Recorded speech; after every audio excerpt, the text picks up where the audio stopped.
Hello everybody. How are you all doing today?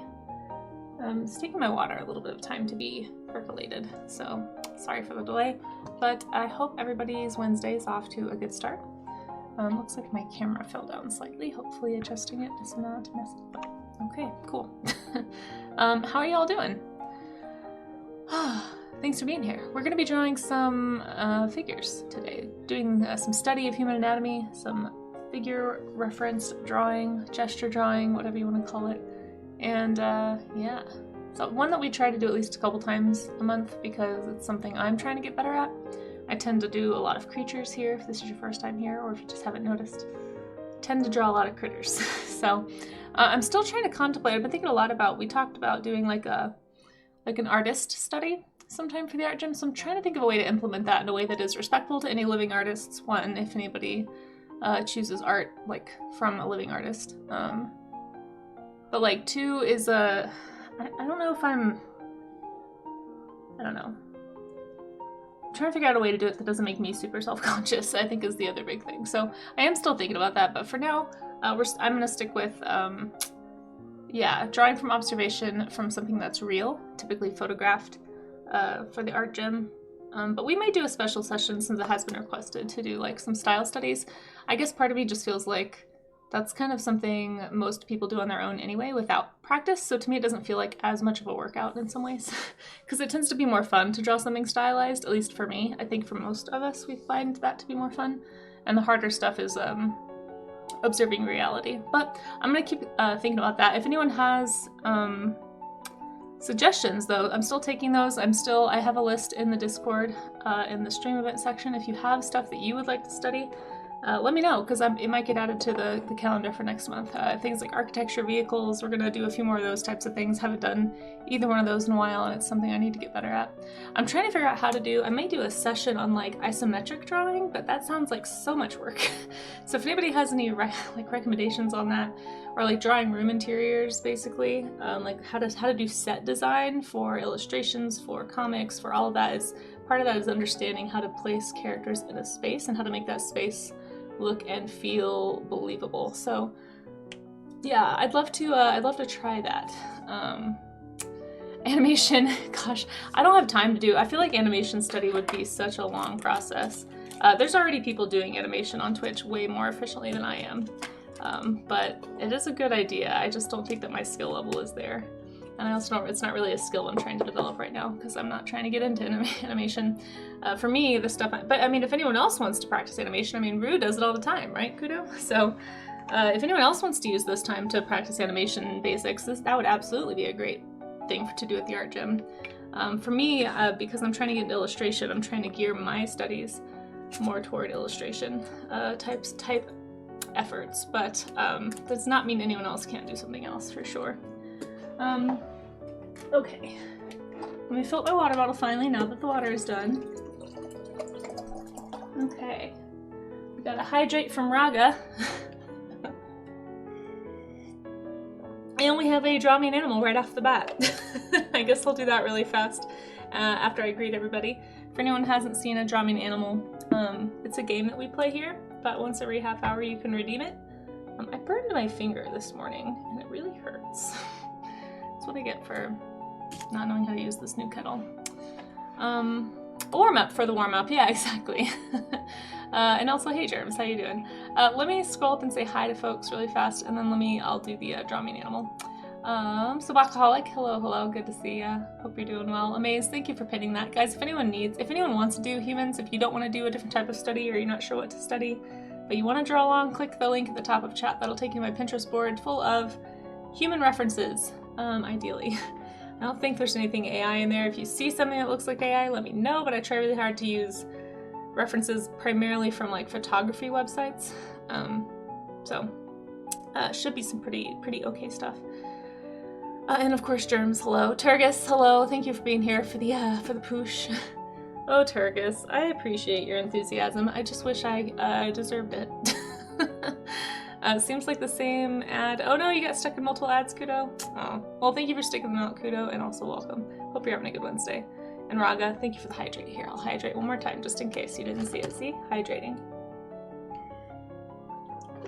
Taking mental health day after a kid made noise in your ear. Were you hanging out with kids yesterday? Let's see. Zushi Cat, hey, how's it going? Yeah, Rue is very cool. I agree, Zushi. Yeah. A Rio Azula glass frog. Okay, I will write that down in just a second. Also, Amaze, how are you? Thanks for being here. You're enjoying Dragon's Day because it's mailing kudos. Aw, cute. Yeah, exactly. Scream if you see AI. Okay. Oh, that's really cute, Kudo.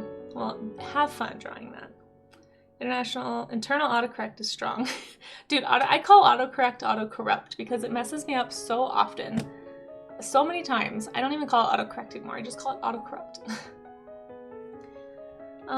Let her kid make noise into the phone during that call. Oh, strange. Did you tell her, like, hey, I can hear your kid? Well, I'm sorry that they were being inconsiderate.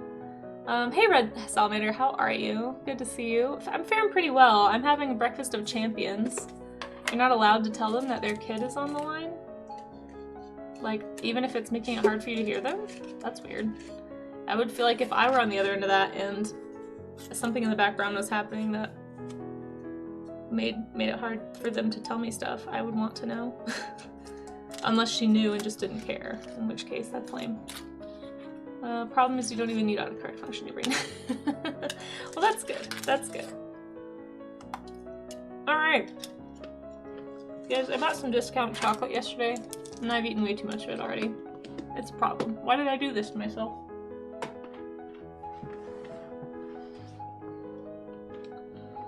I was doing so good. Okay. Draw me an animal. So, draw me an animal game. The way it works is somebody can recommend an animal for me to draw using channel points. There's a redeem for it. And the only rule is no hints, just the name. So if you want to go look up this animal on your own, feel free to do so. Meanwhile, I will do my best to draw what I think it is. I do think I've heard of a glass frog before. Let's see. I lost my, hold on. I have too many browser windows open, surprise. I know, right? Okay.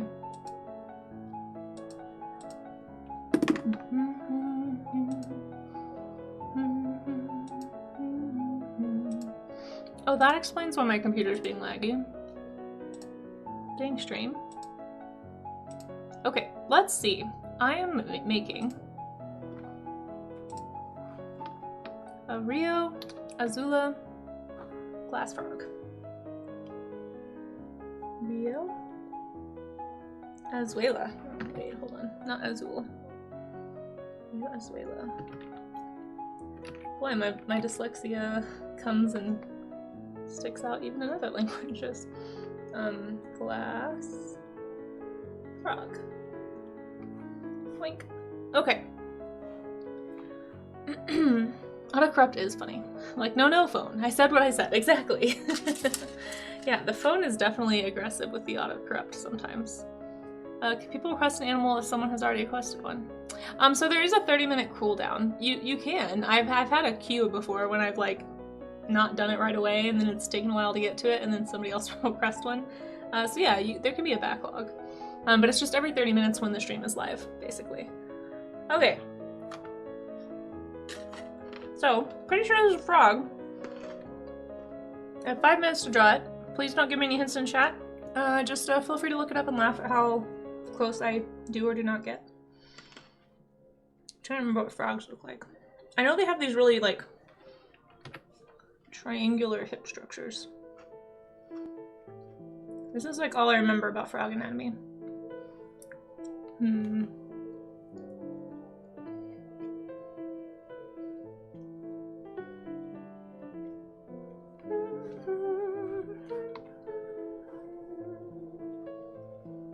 That is way too small.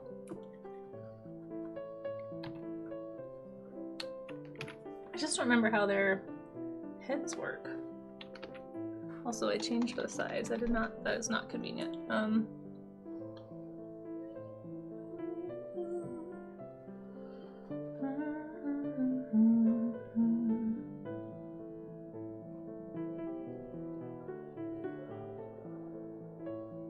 don't remember how frogs look, guys. Does that look like a frog? I can't recall. I can't recall. I think this is what frogs look like. I don't think their shoulders are like that, though. It looks like a very mammalian shoulder to me. How is your head? Like this? Clearly we need to do a frog study. What do you guys think? Why can't I remember? It's annoying me. Okay, hold on. I also am annoyed by my choice of brush here. I switched up my brushes this morning, but now I'm all kerfluffled. There we go. I like this one because if I turn this to an eraser, it's more easier. Because it gets so tiny.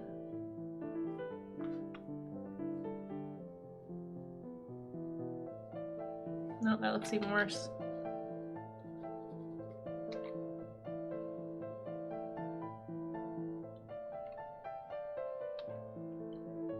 I don't remember how to draw frogs. It looks like a weird lizard head. I'm gonna spend the whole time trying to get frogs right. They have like thinner, I want to see like thinner faces than what I'm doing. But I was trying to draw like the big throat situation. I just can't remember how their skulls and their necks attach to their body. Something like this. I don't know. Don't quote me on frog anatomy, guys. This is Draw Me an Animal. It's not always anatomically correct. I don't draw frogs a lot. So something like this, I think, is what a frog looks like. I guess it probably depends on the frog. Okay. And then they have these eyes, I think. I just remember the triangle hips. That's literally all I remember, is the funny hips. Okay, so it's a glass frog. I'm gonna assume that means it's see-through. I know there are glass fish. I think I had heard of a glass frog, but I don't know if I've ever seen one. So it'll be tricky to make it look see-through in 5 minutes. How can I do this quickly? Like 2 minutes now.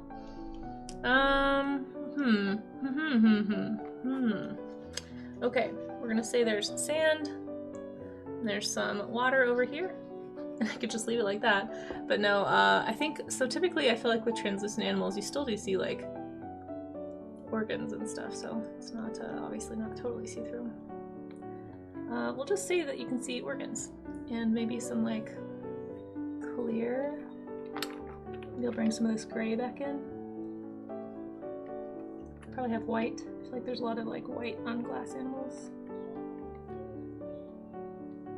Because not really glass, obviously. I'm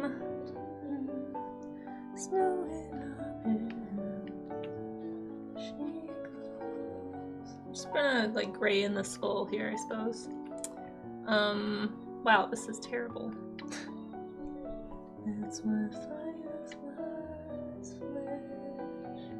Just pretend these are organs that totally make sense that you can see. Because I clearly don't remember anything about frog anatomy.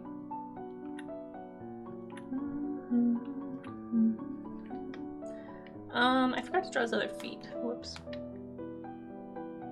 There we go. Let's pretend he has other feet. Shiny, glass, frog. Yeah. We'll just pretend that's what he looks like. Alright, just pretend that's me trying to make somebody see-through in 5 minutes. I'm sorry. I probably could have done better if I had more than 5 minutes. Guys, my thumb really hurts. I think I like steamed my skin. Like it got caught in the steam jet from the new kettle because it has like a bigger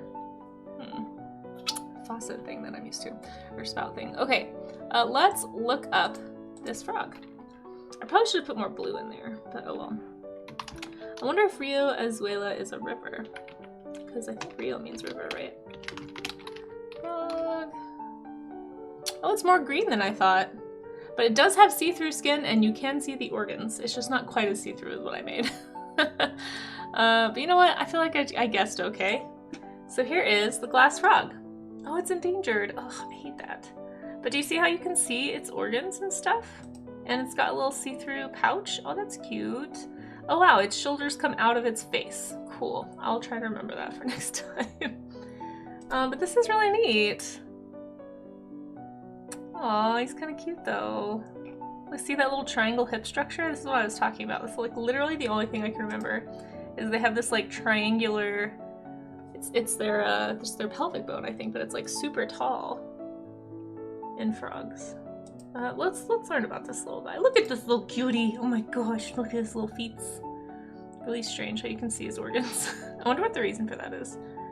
Let's check it out. Let's see if we can learn. They have almost no neck, yeah.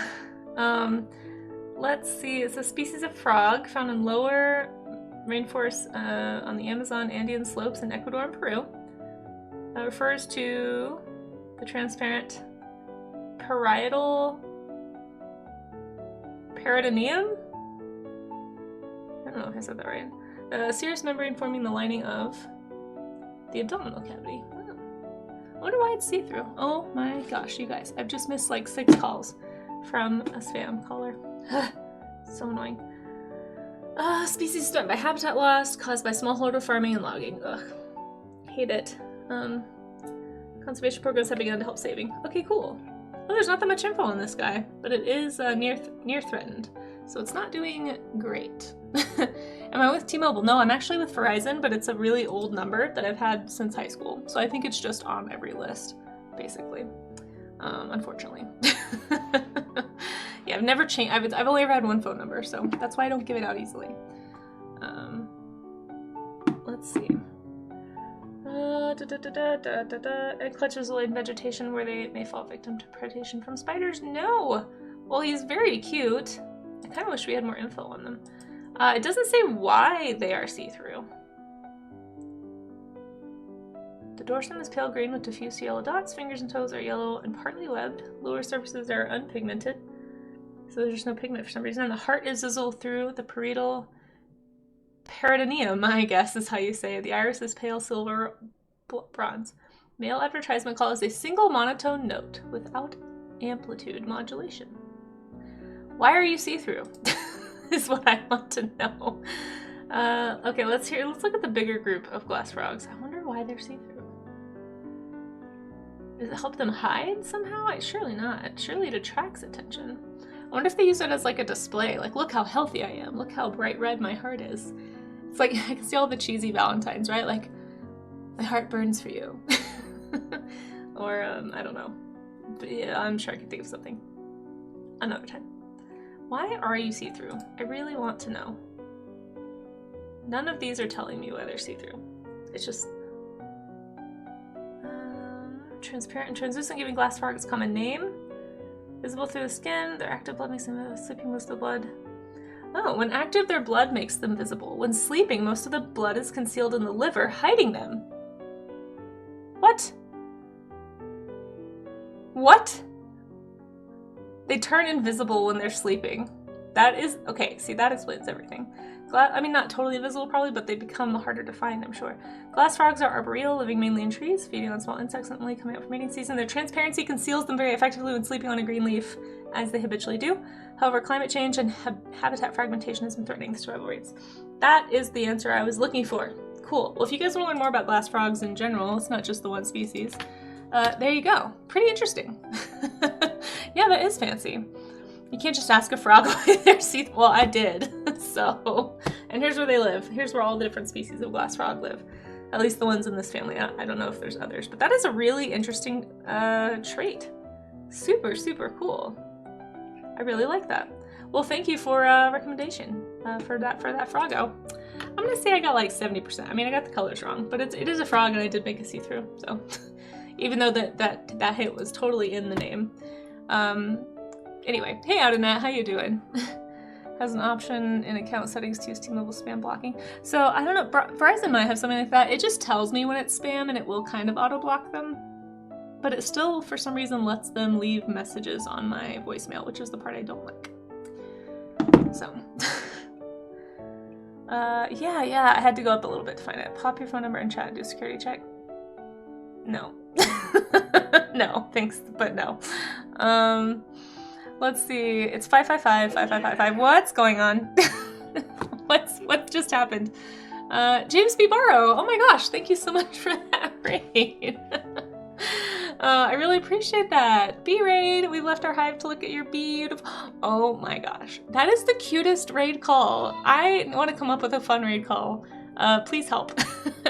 Thank you so much for that follow. We are literally just starting the art gym. For anyone who hasn't been here before, my name is Casey. I'll explain what that is in a second, but first, how was your stream, James? What did you get up to? And if you have any art you want to share, feel free to pop it in the chat. Oh, we'll get you oh, thank you, Amaze. We got you a shout out. Yeah, I'd love to see what you were doing. And thank you for that follow. I missed who it was, but I will call you out in a second if you want.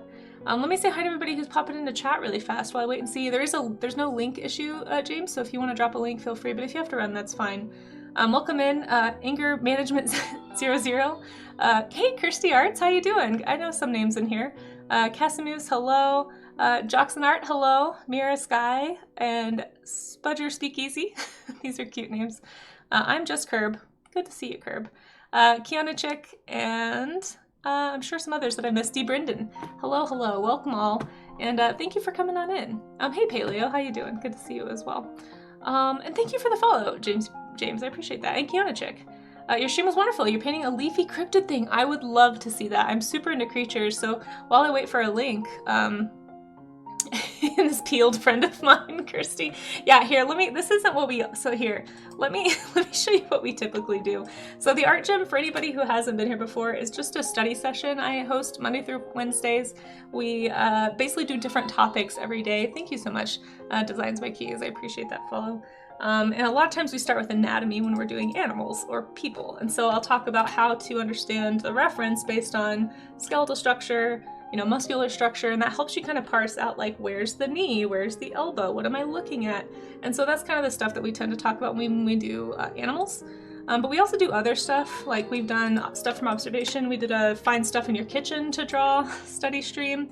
I've done swords and vehicles and architecture and just like all kinds of things. But we often do living things just because I like to draw animals. I'm more of a creature artist myself, but I really want to get better at people. So I've been trying to work in more regular figure studies and people studies, and that's actually what you guys rated into today. So if anybody wants to join in, you're more than welcome. Don't feel like you have to share your studies, but if you are somebody like me who needs accountability to actually, like, draw from reference, because for me, that's why we call it the art gym. It's kind of like having an accountability buddy to go to the gym, except it's art, so this super clever name, the art gym. But anyway, if you'd like to draw along, you can always tag that on social media, and I'll try and share it if I can find it, or you can drop it in my Discord. Thank you guys for these follows. They're super, super nice. Here's my Discord. We have an art gym section if you want to drop any studies there. Thank you, Fox Confessor. My gosh, you guys are so nice. But we do this Monday through Wednesdays, and at the end of the stream, we'll share anybody whose work, as long as it's work safe, if you do figure studies, please make sure especially that they are not going to get me in trouble with Twitch. I've already had that happen once. It was totally unvalidated, but I'm not going to go into that story right now. But that's what we do in the morning. So in the afternoon streams, if you come back later, I'm crazy and I do 2 streams a day sometimes. I tend to work on more like my own projects. So I'm trying to get into illustration. I'm primarily targeting like kids books, middle grade, maybe graphic novels for kids and young adults. So that's part of why I keep this a work safe, family friendly atmosphere. So as long as you guys are okay with that, thanks for helping me stay on top of that. You just never know. I'm trying to pitch to agents and stuff right now, and I do advertise my Twitch. And so just in case somebody in the industry stops by, I want it to be a place where they don't feel weird about reaching out to me. And I appreciate your help with that and your support. Honestly, just being here helps me get more eyes on my work. So thank you so much for helping me, achieve maybe some of those goals. We'll see. But yeah, this is the kind of stuff that I do. So if you like what you see, I tend to work on this kind of stuff in the afternoon. These are just some random paintings and pieces from my children's book and book cover portfolio that I'm pitching right now. And we'll see what comes of it. I'll keep you guys posted. But I also do creature design. I really do. I really enjoy animals, guys. Just playing with nature is super fun for me. So we do this thing called Sea Slug Dragons on the first Wednesday of every month, where I'll look at a sea slug and I'll design a creature based on that sea slug. So anyway, if you like that kind of thing, this is what you can kind of see. Let me make sure that I say thank you to those who followed, because I totally think I missed a few. And I try really hard to do that. And I want to see if I see a link from you. If you do have a link, I will find it, I promise. But Fox Confessor, Time Ladix, and Catlina, designed by Keys, Kiona. Oh my gosh, James Barrow, so many follows. Thank you. Seriously, you guys are amazing. Let me click your name, James, and see if I can find a link. And if not, just feel free to drop it whenever. These are excellent. Oh, thank you. You're really kind. I really appreciate you coming in. If we were at my studio, which I will be there this afternoon, I could show you guys more stuff. I have a graphic novel and sculptures and stuff that I do too. But yeah, this is the kind of stuff that I do. If anybody wants to check it out, oh, I see your link. Thank you. There's my socials if anybody needs them. I don't know what else to link you guys to. Oh, something that I'm trying to be better about remembering to do is to say if you would like to help me reach some more goals, you can always follow the instructions right there and double click my icon. There's some people in my community who want me to push for partner, but I told them I'm not going to push for partner until I start averaging a little closer to partner numbers, which I'm nowhere near. But if you for some reason would like to help with that, you can double click my icon or take out the raid part of the URL if you want. If not, if you're just lurking, that's cool too. The lurks are super helpful. Here's a sculpture. That's what I was trying to find, and let's click this link. Here's what I worked on today. It's safe for work blurring. That's okay. Oh no, this is beautiful. Oh my gosh, James. Absolutely. You guys, look at this. Are you all? I think I'm following you, but let me make sure that I am. Guys, make sure that you're following James Barrow. I feel like I've hung out in your chat, but it's been a minute because I recognize your icon. Oh, apparently I'm not. Well, there we go. Fix that problem. Unless I just accidentally unfollowed you, which I have done before because I'm real bad at Twitch. Yeah, for some reason I wasn't following you. I swear I've seen you before. Either way, there we go. Solve that problem. Hey, everybody else make sure that you're following Mr. James B. Barrow too. Let's see. Incredible painting. I really love this. Look at this hidden eyeball right here. Is this like a creature? Is this like a creature within a creature? I'm really curious about where this is going. I love your use of texture and light. Really, really, really nice focus of the image on that central space. Sorry, I just had some chocolate. Now I have the hiccups. Because I am a healthy person. This looks so pretty. Thank you so much for sharing your work. Oh, maybe it's its tongue? You think? I don't know. I think it's beautiful, whatever the ultimate goal is here. Yeah, the framing is really beautiful. Really nice, like these jagged shapes around this central figure here. And that's how they lure prey, Zushi. You are sneaky. Oh, it's a sort of leafy angler. Okay, so you're right, Zushi. Did you know that? Were you saying that or were you just guessing? If you were just guessing, that's impressive. That makes sense, because I can see the teeth, and I definitely see the eye, but that's really funny. That is such a fun concept. I love that. Nice job. Oh my gosh, science. Get out of here with this leg. This is a family-friendly stream, mister. You guys don't mind science streams. That's really cool, James B. Barrow. I love this concept, and I assume that you're still working on this, or is this kind of more toward finish, would you say? Zushi, you are an incredible guesser. Well, it's beautiful, beautiful stuff, and once again, guys, if you're not following James B. Barrow, please make sure that you do. I'm very curious to see where you take this, and looking forward to catching a stream of yours sometimes. Thanks again for the raid. I really, really appreciate that. Yeah, well, we're gonna start doing some figure studies. And like I said, if anybody wants to draw along, don't feel like you have to share. If you want to share, as I mentioned, we do have a Discord, but you know, I understand also that everybody has a Discord, and sometimes that can be overwhelming. So don't feel like you have to join. But if you'd like to, you can. Yeah, you can also drop your studies in the chat at the end of stream whenever we do the show and tell at the end. And basically we're going to show everything that has been done since yesterday's warm-up stream. So it's kind of this ongoing art share. You can always post any study as long as it's work safe. And as long as you don't post like a gajillion at once, I guess. We haven't really had that issue. So yeah, anyway, I'm going to get started off by doing a quick muscle study. That's why I chose this defleshed individual. We did a back and shoulders study recently, and I feel like I enjoyed it, but I also can tell that I need more practice. Because I really didn't, I don't know. I still feel like I have questions about how this all works together. So anyway, I think I might, that's part of why I picked the reference that I did, because I wanted to maybe spend a little more time studying the back muscles. So here we go. We're gonna get started. I tend to go for about an hour, and then we will look at what you guys are drawing. So feel free to draw along. Some of you have probably already started because you know how this goes. We did get a little distracted today because we had a draw me an animal right off the bat. which is a game that we play around here. But that's okay, it's always fun. Like learning stuff. And if you also like learning stuff, by the way, just because I appreciate him so much, you can go follow, I almost typed in Blint, but it's science streams.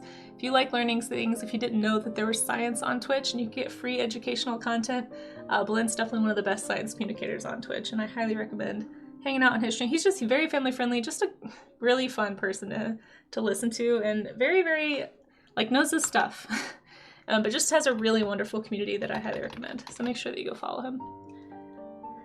People having their muscles develop different makes it even more. Yeah, exactly. So like you can have different visibility of muscles too. So it's like, we were talking about that last time, Zushi. I can't remember if you were here. But like with some people, their muscles are so atrophied because they either have like a health condition, or they just don't work out very much, or they don't take care of themselves nutritionally, and so you kind of lose all that muscle definition, and you just see the bones like pushing through the tendons. And so it's really weird because it makes it like different people's backs look really different depending on their level of fitness, how much fat or muscle or whatever is or isn't there. It's really, really interesting. So, because you can also, I mean, I've got some folks, I want to try and focus on different body types today for this figure drawing session. So I found some people that are very muscular, but they're not, 0% body fat.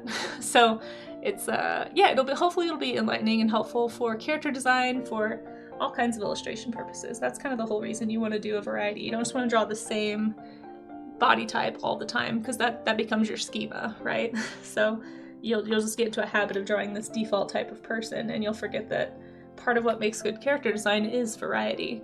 And that's something I'm trying to learn too, and shape language, and learning what shapes look like when they're real, so that you can know how to kind of warp them a little bit. Yeah, of course, science, and thank you for being here. Oh, no worries, Zushi, you're good. Hey Kev, how are you? It's good to see you. Thanks for popping in. We got some scientific fun, speaking of science, we have some scientific fun facts today from Kev. Hey Charlie's Dragon, you're just in time for Kev's fun facts. Let's see. Scientific fun facts about figure drawing. Number 1. Recent studies revealed that Casey, aka K-Money, oh gosh, aka Okami Blade, hates drawing humans. It's true. Further, well, I mean, yeah, you don't need to study for that. I say that all the time, except for all those names. I don't know who those people are. 2. Figure drawings were invented after the Middle Ages, when they realized that those medieval dudes don't have to look that silly. Truth. Yeah, if you look up older drawings on like manuscripts and stuff, holy cow, people do be looking kind of funny. And cats and horses. It's like they'd never seen animals before. 3. Sometimes fun, sometimes not. Yeah, I'm getting better. I would say, Kev. I still don't love drawing humans, but I don't fear drawing poorly on stream like I used to. At least not as much. I still struggle with it sometimes, but this is helping, so thank you all for helping. I hope you're doing well, Charlie's Dragon. And yeah, of course, James, feel free to lurk. I really appreciate you hanging out and bringing your community here. Thank you so much. Hope you had a wonderful stream, and I look forward to to catching another one soon. Okay. Reference was not a concept. Yeah, I think it was just, everything was thought of very differently. Like art, I mean, I'm not the best art historian, to be fair. I wish I knew more about art history, but it's never been like one of my peak interests. I think I've talked about that on stream before. It would be convenient, but not convenient enough for me to want to dedicate the time to it, basically. But my understanding is art went through multiple phases of like being super, super representative, right? Like, and then super figurative, I guess, or very like metaphorical. So like people weren't, the idea of depicting something with total realism was kind of a later stage art expectation. Of course it depended, like sometimes sculptures could be a lot more realistic, and it definitely depended on your culture too. But it seems like it would ebb and flow basically up until the invention of the photograph or the camera, and ever since then it's been kind of, until relatively recently, it went through a lot of abstraction trying to find like what is art if not realism, because that had been like the modus operandi for so long, was realism. Yeah, exactly. Sometimes they hadn't seen animals they were drawing. That's true. That's true. I fear drawing poorly all the time. Yeah, I mean, I do too, but definitely not to the extent that I did. That's why I have this mantra right here for all of us, not just for me. We're here to just mutually acknowledge that we're gonna get some bad drawings out there today. And it's okay. We're just here because you gotta get them out of your system. You know, whether it's just to warm up for your day, you gotta get all the scribbles out. That's part of it. Or if you're trying to get better, you gotta get through a bunch of like not so proficient drawings before you get to proficiency. So, and it is abstracting, exactly, and it's always doing that. You know, like we always are trying to find something new, some new way of reinterpreting the world, basically. To be fair, they do call it the Renaissance for that reason in particular. Yeah, for sure. Yeah, the Renaissance was like leaned really heavy into trying to be as realistic as possible. Ooh, sorry, this burn on my finger is really bothering me. Okay, I'm just gonna quickly block in these shapes. I'm not trying to go for super detail. Something I talk about a lot for anyone who's new around here. And I think I missed some questions in chat during the raid. I'm so sorry if I did. If anyone asked or said something, please feel free to repeat, and I apologize if I missed you. But I do appreciate you coming in. But yeah, I try to reinforce that we're trying to study, not copy. So copying is like developing the skill of hyperrealism. A good example of like the difference, I think, is when you find yourself kind of, see, even I mean, I fall into this too. If you find yourself doing a lot of outlining, then that's probably you using a copy skill rather than a study skill. So if you're looking at your piece and you notice you're doing outlining, try to break that habit by finding shapes. So when I say shapes, I'm talking about like find the big areas first that you can kind of make up the structure of the form, right? And then you can kind of break those down into further detail. So don't, try not to worry too much about structure. I mean, try not to worry too much about detail until you've got the structure is what I'm trying to say. And that's something that I'm trying to reinforce in myself too, because I'm trying to develop a better schema, a better default way of drawing. And the only way to do that is to break down your bad habits and kind of reform them. Let's see. Picture an artist in a world where extensive photography and study of the world's animals didn't exist. You had to rely on vague descriptions. Yeah, for sure, for sure. I understand why they looked funny, but they have no excuse for the domestic cat. I'm just saying, they had cats, and they still couldn't draw them. But yes, it does depend on what subject you're talking about. And to be fair, it wasn't really about realism back then. It was more about symbolism. So you were trying to communicate stories and symbols. You weren't necessarily trying to communicate reality. But it is very funny, some of the art that came out of that kind of thinking about visual representation. Have you tried getting a domestic cat to sit still for painting? I understand, Evase. I'm not being critical. I'm just saying I'm saying the purpose was different. Although, yeah, I guess with the domestic cat, like some of those don't even look like cats though. Like I feel like you can draw a cat without making it look like its head is this big around. Like some of it, I think they actually have said it was intentional. Like it was like the largeness or the size, the shape, the texture being so off was intentional. It's not that again, the purpose of the image was not to perfectly like replicate reality.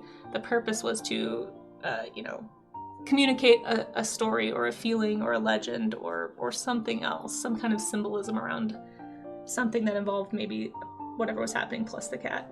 So it's just the purposes of art have changed, and they always have and they always will, and they continue to do so. Like that's just the nature of art, is that it does change over time. It evolves, if you will. You missed part of the last bit, what was said about outlining versus shapes. Does it count as drawing the outline even if it's not tracing? What do you mean, does it count? So what I'm trying to say is if you find yourself outlining, you're probably using a copy skill. So when you outline, inevitably what you're doing is you're focusing more about the lines that you're seeing rather than the anatomy of what you're seeing. So for example, like, why is this not drawing? What's happening right now? Oh, it went back to black, okay. So like by outlining, what you're doing is you're using your observation to copy a shape instead of actually observing proportion. Does that make sense? So when I do this, I'm not really learning anything about how the muscles attach, why these things are in these places. All I'm really learning is, okay, the neck goes here, and then this part goes here, and then the shoulder comes down, and you're not really studying, you're copying. And so what I'm trying to reinforce is I find that personally anyway for me, that's one of the differences when I can tell that I'm falling into a copying pattern is when I start only doing the outlines of things. And it's very easy to do. I mean, everybody does it to some extent, and it's not doesn't mean to say that it's bad. It's just not, you don't want to always be doing that, because then you're not really going to be learning about the three-dimensionality of anything. All you're really doing is copying this because this isn't really a line, right? It implies a line because you have high contrast of dark and light, right? But you're not actually learning anything about the form of what you're drawing. Does that make sense? I don't know if I'm explaining that super well. Like I always say, I'm not like a pro. I'm just sharing my own observations. But for me, I feel like if you end up doing a lot of, like, even if you're not tracing, if you end up doing a lot of outlining, it tends to mean that you are developing your observation toward copying rather than studying. So when I say studying, what I'm trying to imply is, like, think about why the muscles are put together this way. I'm not worried so much about getting this line to look exactly like this line right here, even though you can't see it because I'm drawing black. I'm more worried about, like, okay, like, how does the glute muscle attach to the hip structure? Like, what are these tendons doing? Like, I'm trying to think about contour. Like, this is coming up toward me and around and down. So, like, we did one study where we just talked about doing contour lines over different figures and different shapes, because you need to be thinking about stuff as three-dimensional. And this is part of why I always say that it's a lot easier in some ways, even though it's harder technically. It's easier to advance more quickly with art if you draw from actual observations. So if you, like, can take a figure drawing class, or get somebody to sit for you, or, like, draw your cat, or draw your dog, or draw your hand, or draw your shoe, or, draw something from actual life rather than a photo, like a two-dimensional flat image. Because this is it already implies lines because it's flattened, right? But if you don't have those implied lines, you have to, like, look at this water bottle and figure out where those lines would go. I hope that makes sense. So it's not about counting or not counting, it's about what kind of skill you're trying to develop. And for me, I want to get better at imaginative drawing. And because I want to get better at imaginative drawing, I need to figure out how to break down reality. And if I'm copying, I'm not really learning about reality.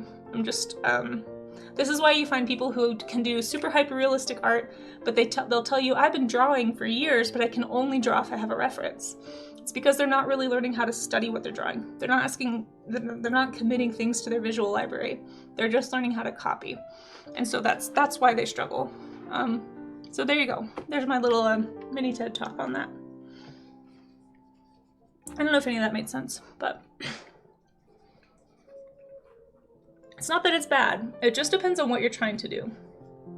And for me, I'm trying to draw from imagination. Outlining is more like a 2D printing skill. It would be better to try to understand the form and space. Yes, that's what I'm basically trying to say. And hi, Fan, and I don't know if I said hi, but hello, welcome in.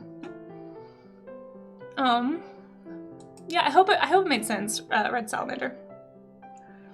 Can you give some tip on how to learn instead of copying? I mean, that's what we're talking about right now, Fannin. Yeah, stick around. I'm doing it right now. I'm just trying to make sure I didn't miss anything in chat.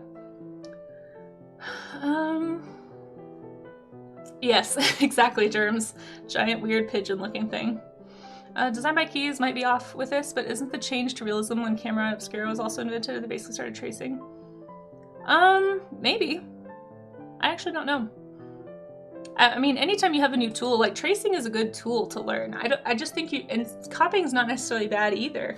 Because here's the thing, people who are really good at hyperrealism, they're actually really close to being a really proficient imaginative drawer. They just haven't figured out how to take that careful observation skill that they've been developing for years to copy.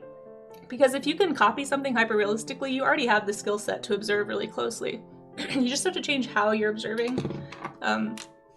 But here, let me take a drink of water and all. So, like, somebody who is patient enough and observant enough to be able to do hyperrealism, that means they have a well-trained observation eye. And at the end of the day, training your observation eye is really all that being a good quote-unquote artist is. It's about training your ability to observe. So, for example, instead of just like taking a walk in a park, as you're walking, start noticing things. Like, what color is the leaf when the sun is behind me versus when the sun is behind the leaf? Like, how does that change what I see in color? What am I perceiving in texture? You know, where am I noticing, like, okay, yes, the grass is green, but if I get really close and look at the grass, like, what kind of variation do I see? What kind of striation do I see in the blades? Like, asking yourself questions as you're observing the world around you can still make you a better artist. And that's why I feel like hyperrealists, they already have that observation training. They just haven't learned how to apply that and how to dedicate what they're observing into what some people call their creative bank account, right? So your creative bank account is like, it's kind of like where your style or your schema or your way of drawing is. So when you see somebody drawing from imagination, a lot of people think, oh, that person can just visualize it in their head and they're just copying what's in their head. That's not how it works, at least for most people I know. I have never met anybody for whom that's how that works. What they're doing is they're taking, like, oh, you know, I've spent like X amount of time drawing elephants. I can now think about and visualize and think about the structure of the skull and think about, you know, where the ears come out and where, you know, the jawbones are and how the trunk tends to look. And even though this isn't a hyper-realistic elephant, it's still going to look like an elephant because I've put in the observation hours of paying attention. Like, here's where the cheekbone is and here's where the eye sits. Well, it's actually not like here, but I'm drawing kind of fast, but hopefully this is making sense. So, like, it's not that I saw this elephant in my head and then copied it. That's a common misconception for people who don't draw much or are trying to learn how to draw. They think that the end goal is to be able to visualize something and paint it. That's what printers do. That's what computers do. That's not how the human brain works. So it doesn't quite work like that. So this is what, like, this is drawn from what I've heard artists say their creative bank account or their visual library. You've spent time studying anatomy, you've spent time studying whatever the thing is. Like, some people are really good at cars, some people are really good at drawing planes or humans or superheroes or whatever. And that's because they've spent so much time studying those things and trying to internalize that information about how is this structured? What does it look like when it moves this way, or when I see it from this angle, or, you know, what are the limitations of this object or this creature? Like, can it move on its own? And, you know, how does light hit it, and how does it bounce away, and how reflective or non-reflective is it? And so basically, the more you can absorb from the world around you, like walking outside and looking at how, like, where do you see the highlights on a car when the sun hits it from certain angles? You know, like, how does shadows change inside the vehicle when windows are down? Like, anything like that you can just notice throughout your life is all going to pour into your visual library or your creative bank account. And that's why, you know, TLDR, that's a big part of why I say drawing is a great skill for anybody, not just somebody who wants to be better at art. If you're just a curious human, or you want to be a curious human, if you are a musician or a writer or a scientist or anybody really, training your observation eye to just be more aware of things and ask more questions is going to keep your brain more active, number one, and it's just going to make you more engaged with life. And I think that that's a net positive no matter what you're doing. And I think if you do have some kind of field that you're in, you might find that developing a drawing skill or a power of observation is going to help that field, whether you're in medicine or academia or, you know, whatever you're up to. So let's see. Yeah, there's the schema counter. Another question, do you think there are different times when copying versus observing skills are appropriate? I do quite a lot of drawing things in situ. I don't know what that is. But I don't always use references for my higher quality stuff, but then I have bad memory. I think most people start, like, tracing has its place. I will go on. Thank you, Jared's turn. I'm so glad that's being used. References, I think, are never going to be a bad thing. Tracing is it's like your baby steps into learning to draw. So I mean, I still have had times where I've employed tracing. Like, I notoriously struggle with horse hind limbs, you guys. Horses have the strangest, especially from certain angles, it's like their ankle structure, their hock structure in their hind legs is really complex, and it's hard to make it look right in a drawing. And so there's been times when I've looked at other just like images of horses and put some tracing paper on it, like in a book, and just muscle memory. I'm just like trying to get those shapes down, trying to figure out, like, where is this angle in relation to this other angle, and trying to commit that to memory. So tracing, definitely, I don't want to make it sound like tracing doesn't have a place, because it can. It's just, you don't want to stop there. It's kind of like the baby steps into a new skill set. So I wouldn't want to stay where I was constantly having to trace. Does that make sense? But I wouldn't say that like you should feel bad if you need to commit something to muscle memory. Like there is a place for that. You just don't, and you definitely don't want to like post any of that online and claim it as yours. Obviously that gets into a whole other like ethical thing with like stealing and copying. But there is like observation of other artists' styles, of the way other people have rendered anatomy, as long as you make sure you understand what it really looks like. Anime is a great example because I think a lot of kids in modern day, myself included, they get started out with human anatomy by drawing anime. And they don't realize it, but they're actually doing a style study. They're not really learning to draw humans, they're learning how to draw in an anime style of like a stylized version, like a schema, basically, of what a human could be. We're about to be in an ad break though, so I'm gonna take a break and do a stretch break really fast during the ads, and then we'll get back to it. I try not to keep drawing during the ad breaks. And I'll try really hard not to get too in depth with the conversation for those who don't have subs or don't have turbo, just to be respectful. But if you want to support the stream, you can just mute the tab but keep the player going, and that will help me get some ad revenue, some Bezos bucks, if you will, and help me yeah, just keep pursuing my dreams of breaking into the industry professionally. So thank you for that. But we're gonna stretch here in a sec. Exactly, Shinoko. Yeah, tracing is okay to learn, but not posting. Yeah, and again, if you find yourself tracing or copying more than not, and if your goal is to eventually be able to draw from imagination, you're not helping yourself is really the thing. You're kind of actually handicapping yourself in a way. You're kind of limiting your ability to feel comfortable doing something else. And so you gotta kind of get a little uncomfortable. You have to kind of, being comfortable is where you grow, and that's why we do the art gym, because it's hard. And this is not what I prefer to be drawing, but I know it's going to make me better. But all that being said, let's stretch. So if you can hear the sound of my voice as I knock things over, feel free to stretch with me. We're going to do a posture stretch really fast. So an ermine, oh, I love ermines. I don't think I've ever drawn an ermine. Thank you, Pioneer. Yeah, we'll do that after the ad break. Go ahead and unshrimp yourself a little bit, guys. If you are hearing the sound of my voice, this is your once an hour friendly reminder to kind of arch your back and push your shoulder blades together and hold. Oh, thank you. And I like to hold for like 20 seconds and really kind of, it feels like you're making your spine into like a C shape. So you want to really like overcorrect basically, but don't hold it for too long because it will start to hurt. But about 20 seconds of just like stretch and push, you're kind of pretending you're cracking a walnut between your shoulder blades, right? You're really pushing those shoulder blades together. And then after about 20 seconds or so, you just drop your shoulders and relax. And then over time, this is going to naturally kind of cinch you up into a more upright posture position. And my personal long-term goal with this is to fix my posture so I don't have back problems when I'm older. So if that sounds like a good idea to you, feel free to do that with me.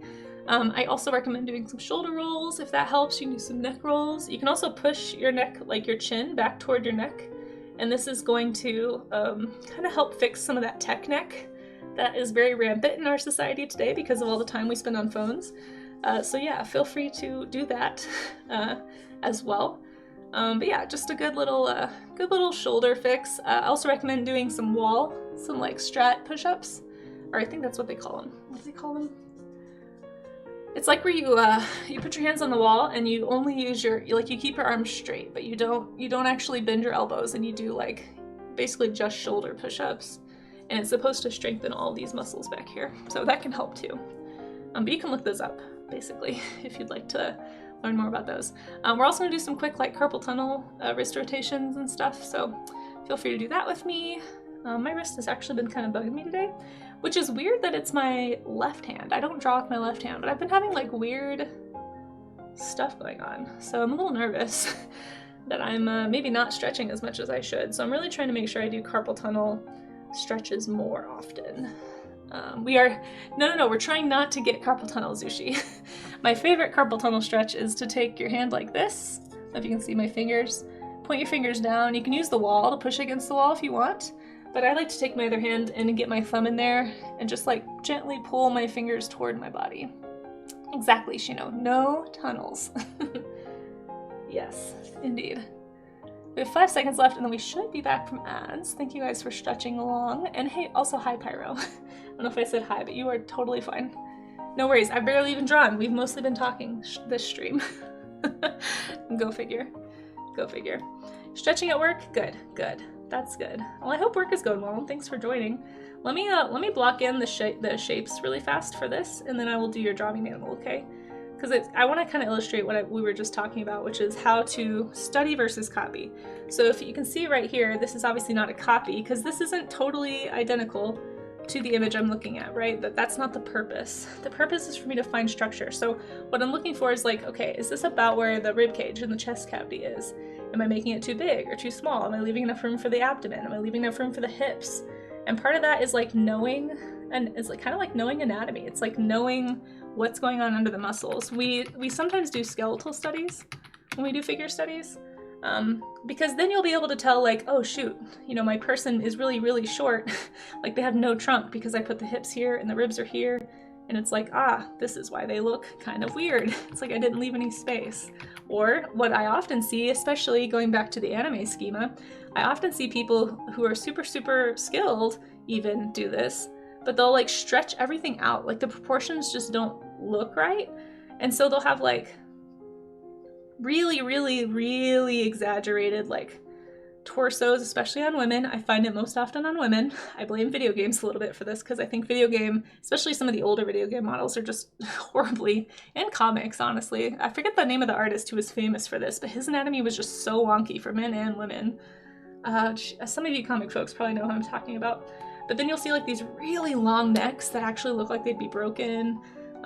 It's just, you start to notice those proportional issues the more you study actual human anatomy. So once you can fix that, you can find that you can still do an anime style, but then your characters will just look more believable, and that's why. So if you've ever looked at people's styles, you're like, this one looks more believable than that one. Check proportion, and then check your own proportions. Like, are you leaving enough space for all the organs? You know, are you putting enough space for the skeleton? That kind of thing. So hopefully that answers the question that somebody had in chat about how to know you're copying versus studying. That is a way to do that. One Piece is horrible, especially, and it's hard too because like sometimes those are intentional stylistic choices, but I often think for the people who are learning to draw from those sources, whether it be comics or animation or anything else, sometimes if you don't understand what reality looks like, you won't really understand that you're copying a style. You'll think that like this is how you draw, and then you'll start to try and be more advanced and you'll be like, why is my anatomy so messed up? Like I had this problem because I drew a lot of Dragon Ball Z when I was a kid. I was way obsessed with Dragon Ball Z in middle school, and as I got older I was like, oh shoot, my proportions are all off. Like why am I struggling with this? And then I realized I was doing DBZ proportions for the head to torso ratio, for like all these things were kind of a problem. And it's just one of those things. You end up having to unteach yourself some of those stylistic schemas that you unconsciously absorb when you only study from a style when you're a kid. Rob Liefeld, that sounds right. That sounds right, Raga. Let me look that up and then we'll do the straw man animal. Let's see. Copy. Let's see. Yes. Yes. And so this is the artist I was thinking of, who is just, I mean, this is classic. Like actually we had some action figures that had these proportions, pretty sure based on this artist. And even as a kid, I was like, I'm pretty sure that's not how sternums work. Cause like if you were to draw the skeleton inside this image, wait, where is it? Oh, I shouldn't have clicked it. If you were to draw the skeleton, like this sternum would be like broken and like out in front. And so it's like, it's obviously stylized. Now, some of this I don't know how much is intentional and how much is just he has spent so much time drawing overly muscled characters that like we've thrown all anatomy out the door. Like, I don't know. That's kind of, each artist is different with those decisions. But if you're a kid and you grow up drawing from this, you're gonna have a hard time unlearning that, because what you're doing is you're creating a schema or a muscle memory. It's kind of like tracing, right? Where you just habitually will draw the chest too far out on a human character like that. And it can cause issues. Yeah. Anyway. Let's do the drawing animal. I see you guys have found the schema counter. It does make it iconic, yes. It does make it iconic.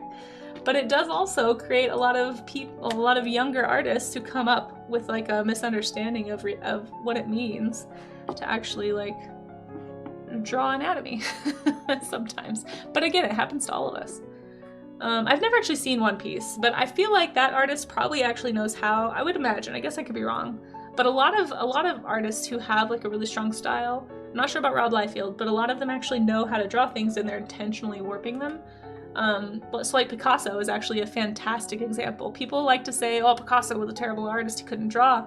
If you go look at Picasso's renderings, he's an incredible draftsman. He knows exactly what he's doing when he did all the things with like Cubism, and then eventually,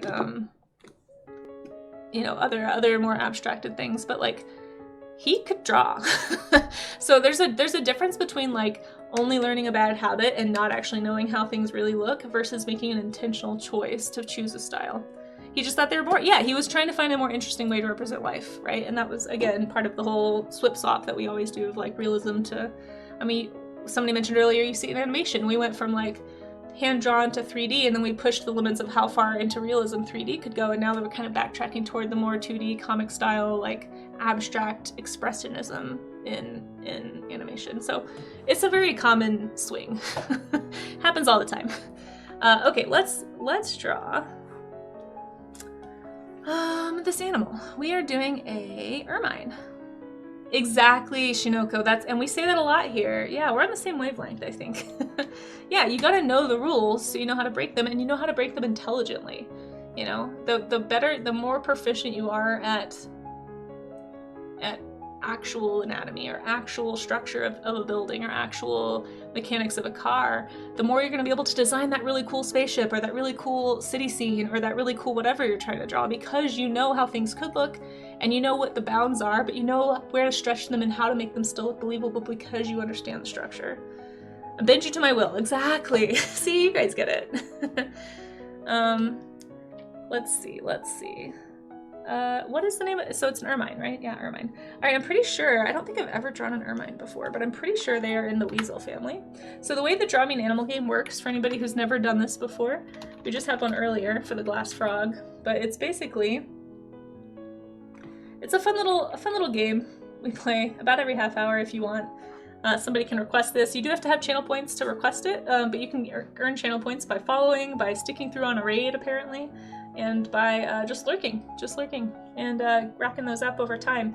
But basically the only rule is that you don't,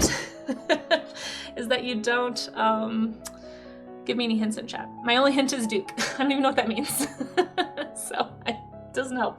But yeah, don't give me any hints in chat. Feel free to look it up on your own though. I'm pretty sure an ermine, aren't they, this is a hypothetical, I'm not asking you to tell me, but I feel like they are those mustelids that are famous for being like white in winter. I'm almost positive that that's them. I'm trying to remember if I even know how to draw them though. They're very pretty, I think, if I'm thinking about the right critter. I just don't remember their exact face structure. So this, what I'm drawing right here, is just kind of a schema, basically. This is, if you've heard me say that word a few times today, you'll probably hear it again, but it's basically, I'm using like a basic mustelid sort of body plan and just kind of altering things slightly. And the reason I can do this is because I've drawn weasels and mustelids before, and even though it's like simplified and stylized, it can still communicate. So a schema is more like a symbol. It's like when you do this and you say it's a human. You're not really trying to draw a human, you're drawing a symbol of a human, right? So that's kind of what I'm doing here a little bit, just like a slightly more, I guess, detailed schema. But I don't remember exactly what ermines look like. So we're gonna find out, and maybe next time when I'm supposed to draw a mustelid, by looking at and asking questions and learning about this critter, it will help me develop my schema and develop my style and develop more importantly, my visual library, which is really where you draw from when you're drawing from imagination. But references will always help with that. Because it means you're going to learn anatomy and you're going to know how to problem solve on the fly a little bit better. Hints as in visual or language? Really just any hints. But you only have to withhold for like 5 minutes, guys. It's a 5-minute drawing challenge. So I have 5 minutes to draw what I think this animal looks like, and then we will go learn about it together. So it's kind of like just a little animal nerd education, just like fun learning segment of the stream. I don't know, I think it's fun. Maybe not everybody does, but I like learning about animals and nature. Yeah, I basically leave it up to the mods. If a mod thinks that you're giving a hint, they'll just delete the comment. Sometimes it happens on accident most of the time. People just get excited. It's not like you're in trouble or anything. We just, it makes it more fun if I don't know what it is, and then you guys can really get a good chuckle if I super mess it up, basically. Okay, so we're gonna say an ermine is a long mink or stoat-like critter. I want to say that they're white. I think they're also related to pine martens. I'm gonna give it a little bit of a brushy texture if I can find my texture brush. There we go, just brush in some fur.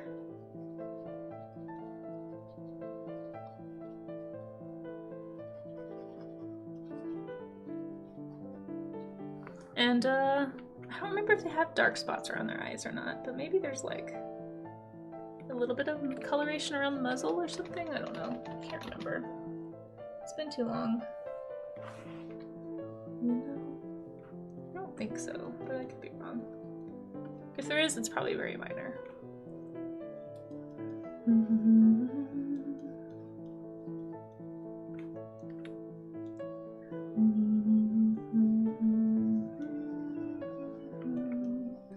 Alright, and I just used purple as kind of like the shadow color for the snow. So I think that was I don't actually know how long that took. But we're gonna say that that was 5 minutes. So why does schema sound like a word that could also be a name of a mustelid? I can give my whole schema spiel if you really want me to. Let me know in the chat. My mods will be rolling their eyes. That's why we have the counter. Okay, ermine. Let's look it up. Let's look it up. It is. Yeah, it's the little white mustelid. It has a little pink nose. Okay. But they do change color. Okay, so I think I got this one. I mean, I didn't draw it exactly, but I got pretty close. So this is an ermine. They're super cute. And they turn white. Oh, they have a dark tail. I knew there was a part of them that was dark. Shoot. Okay, so I'm gonna give myself like a 90 because I couldn't remember what part was dark. But yeah, they change color. So they have a white winter coat, and this is what they're famous for. Let's learn about them. It's also named for a stoat. Oh, okay. So it is the same thing as a stoat. It's a Eurasian ermine. Oh, okay. Interesting. Okay, cool. So I think I may have heard about this because I think I've heard it referred to as an ermine more often because I used to read a lot of European literature as a kid. But very cool. Well, there we go. Can I pretend to be this? Sure, if you want to.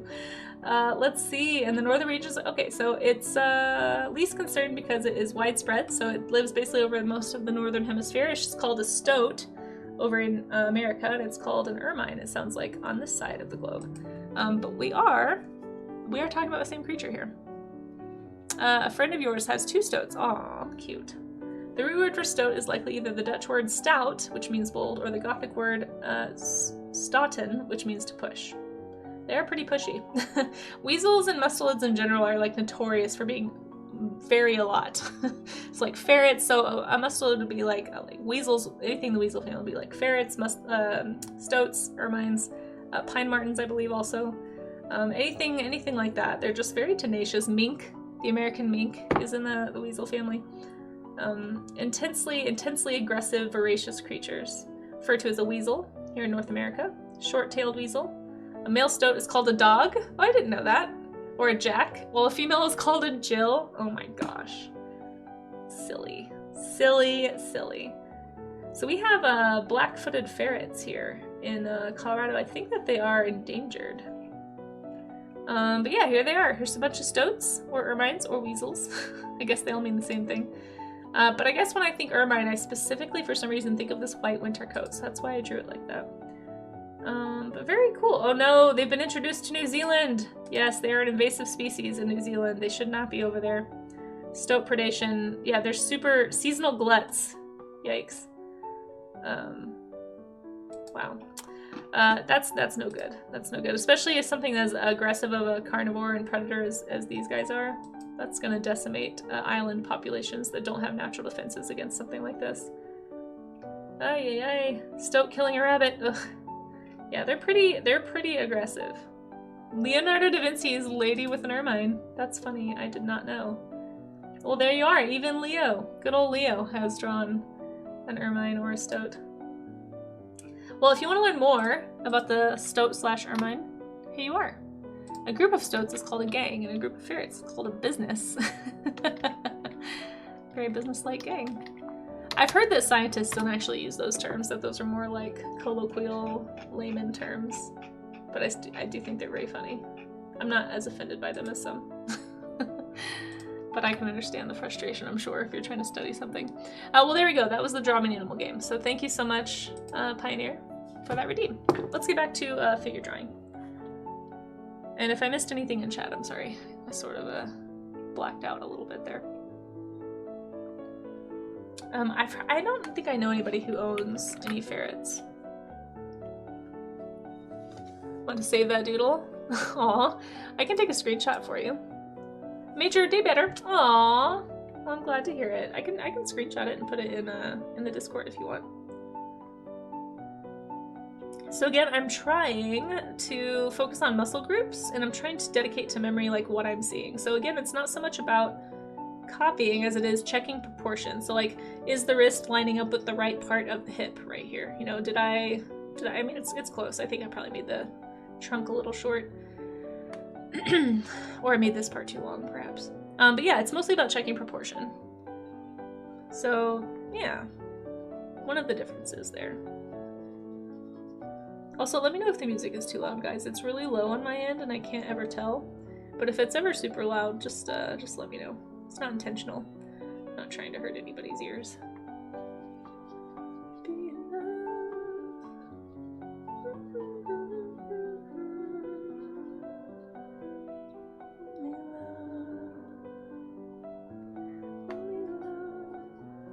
We have little hands there. Okay, so now that I've done the basic muscle studies and I've kind of looked at the different groups, the different types of like different ab muscles. I did a core workout yesterday and I'm like, oh, this is where I'm hurting. So those are the abs I'm developing.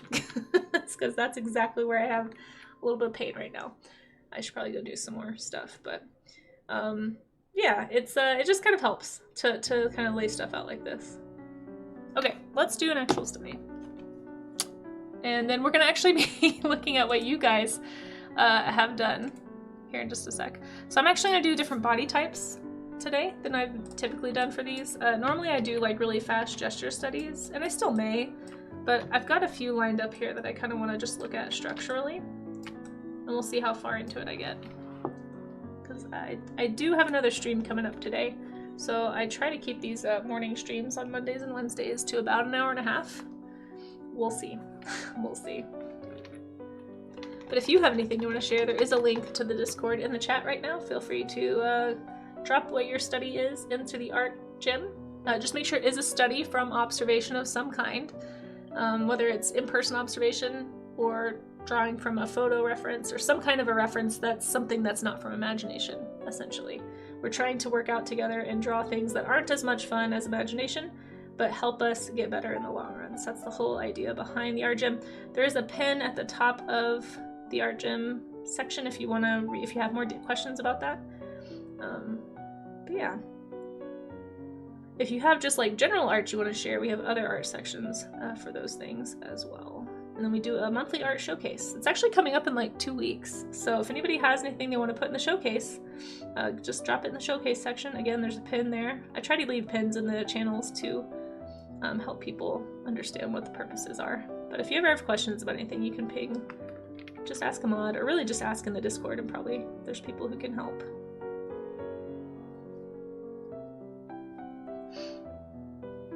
So I'm trying to think about all the anatomy. The muscles especially that I just looked at, and when I'm drawing this, and I'm trying to check my proportions and make sure that those are accurate. Because especially with a body type like this, where there's not as much muscle definition, even though it's obviously a very strong person, they just are a little more hefty, I guess. They have a higher body fat percentage, so it's more of it's obscured. And so it kind of makes you really have to rely on the stuff you were just studying, and that's part of why I like to start with muscles and skeletons when I do figure studies. Because it helps me figure out the reference. If I can think about like, okay, I just drew these tendons in the wrist, I know what this muscle is because I just drew that. So the fresher that stuff is in my mind, the more I can commit it to memory by repetition, by drawing from observation, which again is the point. At least the point for me. I guess everybody's purpose with art is different, but as long as it's done with intention and not just a skill issue. I definitely was guilty of that as a kid. When I like didn't know how to draw something, I'd be like, oh no, that's just my style. But no, it was not. And I know I'm sure there's people out there who've done that too. But you can always tell, even despite what people say. So if you have ever done that, just know you're not fooling anybody. Just like I thought I was fooling people, but I'm sure I didn't. But that's okay. We're all learning, and that's what we're here for, is to get better. To actually develop a style by learning what things really look like so that we can develop an actual intentional style and have an intentional way of drawing something, communicating something. Like this hand, for example. This is kind of how I stylize hands. I'm not worried so much about copying, but I am trying to put all the knuckles and the fingers and things in the right place so that I don't practice the wrong thing, because that's something I don't think I've done enough talking about that I need to probably mention more just for my own benefit as well as anybody else's. But you want to try and make sure you're developing good study habits, because you can also develop really poor habits and reinforce them by continuing to draw the wrong thing, even in calling it studying. I've definitely had times where I've done things like that, where it's like, oh shoot, I wasn't actually drawing what I saw, I was drawing what I thought I saw, and I did it multiple times, and now it's become a habit, and now it's part of my schema, and I gotta break that down. And so you want to try and hold yourself accountable as much as possible. And it's tough. It's tough sometimes, because especially as artists, I feel like we do put a lot of ourselves into our drawings, and it can feel very personal and hard to accept when you're like, shoot, I've been doing this wrong for a little bit, or I've been doing it in the less efficiently, I guess I should say. Wrong is a harsh word. You came in late, so you're a bit lost in the sauce. Posting what in Discord? Oh, yeah, so we have an art gym show and tell that we do at the end of stream. So we'll be doing that in about 5 to 10 minutes, probably. So anybody who did any kind of studying or drawing along today, whether it was figure drawing like I was doing or trying to do, or something else, as long as it's drawn from observation or reference, you can drop it in the Discord, and there's a link up in chat right there. Schema seems like the enemy of artistic progress. I think it can be both. I think schemas can be really helpful. So like I relied on my schema a lot as a teacher, to some of my own detriment, to be fair, because I got very used to drawing things in a certain way. But it can be helpful to quickly communicate. So like storyboarding is gonna be like, I mean, hopefully you're developing your schema like a lot, like you're not just sticking with the same type of drawing, but being able to quickly depict like a lion or a human or a car or whatever, I feel like, I just feel like there are uses, but you just don't want to stop there, I guess. Schema, maybe I'm not, and my understanding of the schema may not be fully developed either. I only understand it from a very like limited art education, like art development perspective from like children. But basically the schema should always be in development. So here's when I knew I had a problem. Let me put it this way. Here's when I knew my own schema was a problem. I went and looked at some old sketchbooks. This was years ago. I looked at some sketchbooks from college, and then I looked at some sketchbooks from that present time. I think it was when I first actually started when I first moved out to Colorado and started trying to get into illustration. And I was like, shoot, my default drawing, like my standard doodles, they look exactly the same as they did like 5 years ago or however many years ago. And I was like, okay, that's a problem. That means I'm not challenging my perceptions enough. Like, if I think hard enough, I could still draw some of my older schemas, like my older developmental stages. And I don't want those to be a habit. So I try, when I find myself drawing the same types of shapes in my creatures, or the same types of faces, or the same types of whatever, I try to stop myself and like maybe push in a different direction, even slightly, just because, again, it's like the more you draw the same thing, we are creatures of habit, and that can develop into like muscle memory. And I feel like the line between that and style can be kind of vague. To me, something is a style if it's an intentional choice. If it's something you draw without thinking, I think it tends more towards schema, and that's something that I might change my opinion or my delivery on later. Like, don't quote me, but I've been thinking about it a lot lately. It's like, what is the difference? Because they kind of play off of each other too. Like, I don't think it's this hard black and white thing, as nice as that would be. But I think there is a little bit of style in your schema, and there's a little bit of schema in a style. And you got to kind of figure out like what's a healthy amount of both, I guess. Every Casey stream makes you want to pick up a pencil. Aw, well, good. That's the hope. That's actually very flattering. I'm flattered to hear that. Thank you for sharing that, Pioneer. That's kind of my hope with the art gym, is that it encourages more people to want to learn how to draw. And I really want to break down the idea that like drawing is not a talent as much as it is a skill. It really is just a skill that you have to build. And that's part of why we have the schema conversation so often, because everybody starts with just a symbol drawing schema. And it's like the people who are good artists are the ones who have built their art skills past the symbol stage. And there's like various symbolic stages you go through as a kid learning how to visually represent something. And so that's kind of where that conversation gets started. But it's not that like some kids are just naturally better than others. It's just some didn't stop drawing and some did. And then you get so far apart from that you end up with like, oh, I just can't draw as good as that person. They're just way better than me. Well, it's just they spent more time practicing. And you're welcome to disagree. Absolutely, kudo. I don't think, I personally, having seen thousands of children and their drawing levels at various ages, everybody draws the same.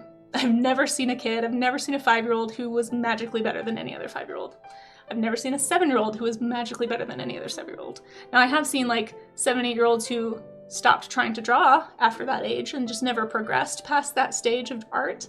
But it's just a skill, and it's how much interest you have, maybe. But for me, I've just never personally observed it being an inborn ability.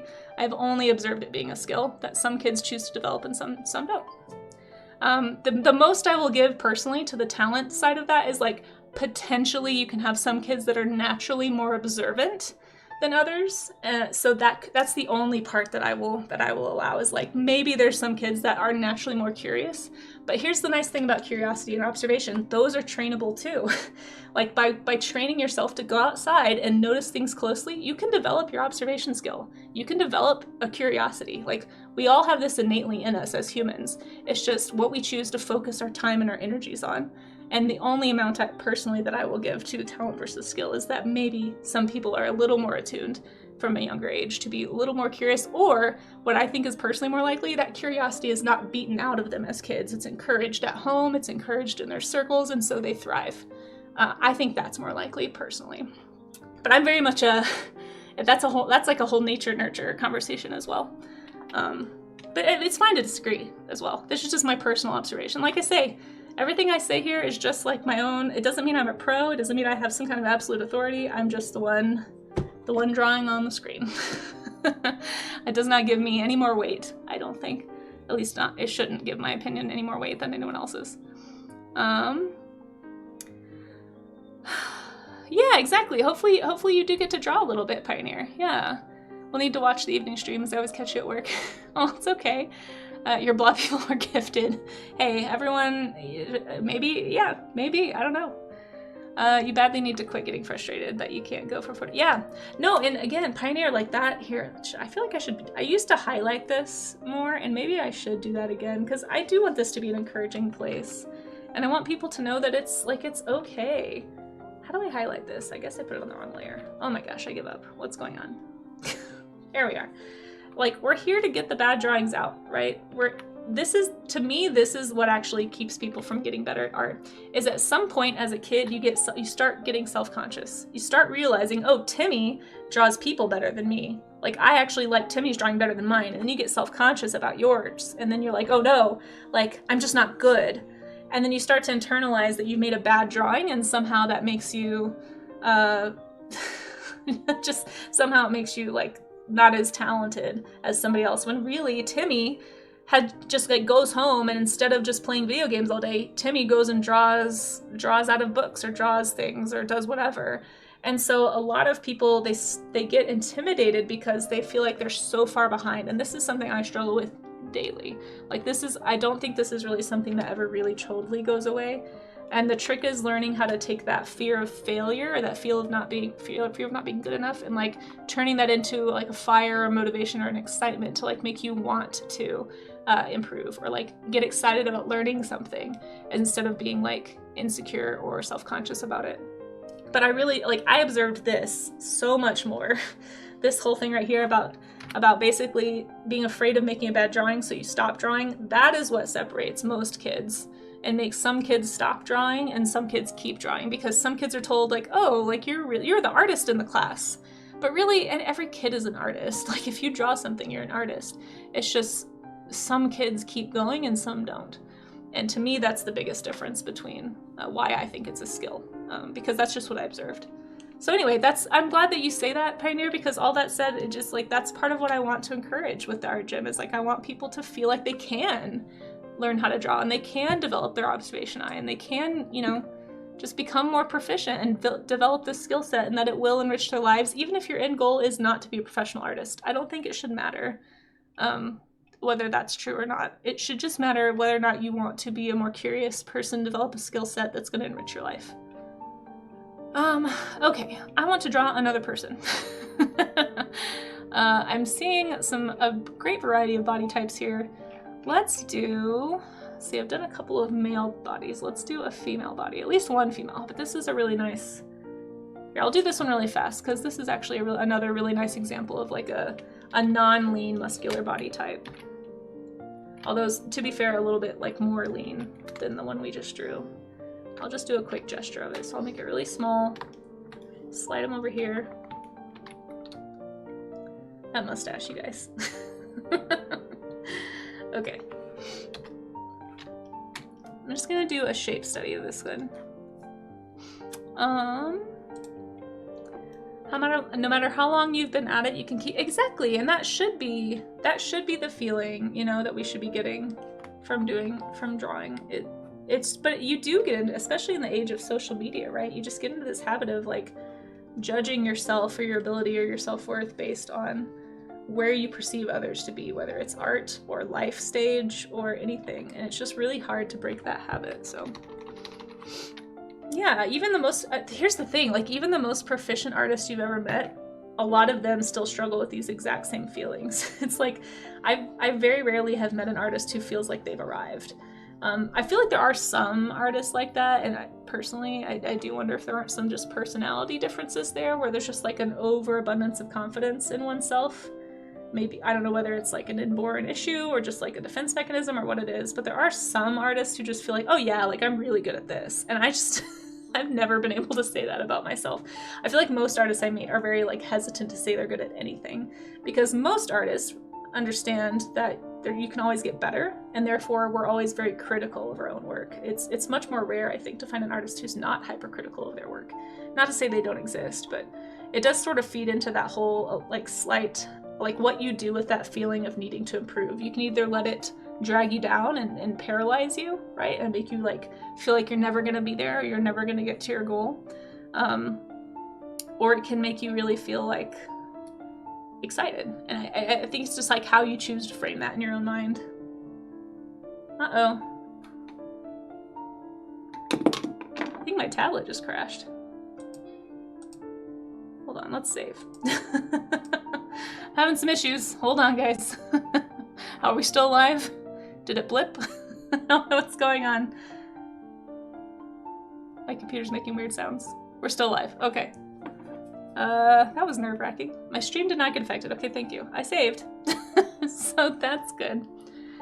Challenge to draw this or that DC characters, and the ones where that wasn't their main job were super nervous. And yeah, no, for sure. Yeah, because part of that too, I imagine with comics and animation especially, you just spend years drawing the exact same characters and you become very familiar with those. I would imagine it would be really intimidating to suddenly be feeling like you're out of your wheelhouse. Because yeah, you get some, and again, that's where that line between schema and style, I think, it's a little bit blurred, because it's like at some point, if you study a certain style, or if you draw in a certain style enough, it's actually really hard to break out of. So like when I was first trying to get better at human anatomy, I really struggled to break out of, like I was talking about earlier, like the DBZ schema. Like I could still draw it. Like here's the DBZ schema, right? I've spent, hey to the galaxy, how you doing? Like they have these big ears like this, and they have these big triangular eyes and eyebrows. Like this is me. I copied a style so much that it became a schema for me. Like I had a really hard time sort of breaking this. They had the little triangle shadow and the little like bah or whatever, and then their necks always came out of their ears and like this, and it was just like this whole big situation. And so it took, I mean, I still think about it when I draw like this collarbone area.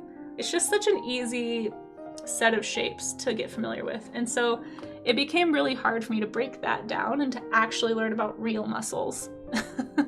What in the TOS is that? What do you mean? Are you saying DBZ isn't TOS safe? But yeah, basically that DBZ, oh, I forgot the hair. I forgot the most important part of the DBZ schema / style. It's this part. They always had the hair that came out like this, right? And then it went like that. There we go. It's DBZ character. Can I elaborate? Yes, I sure can. I sure can, Darth Moga. Did you hear that, guys? Darth wants me to talk about schema more. Much to my great relief.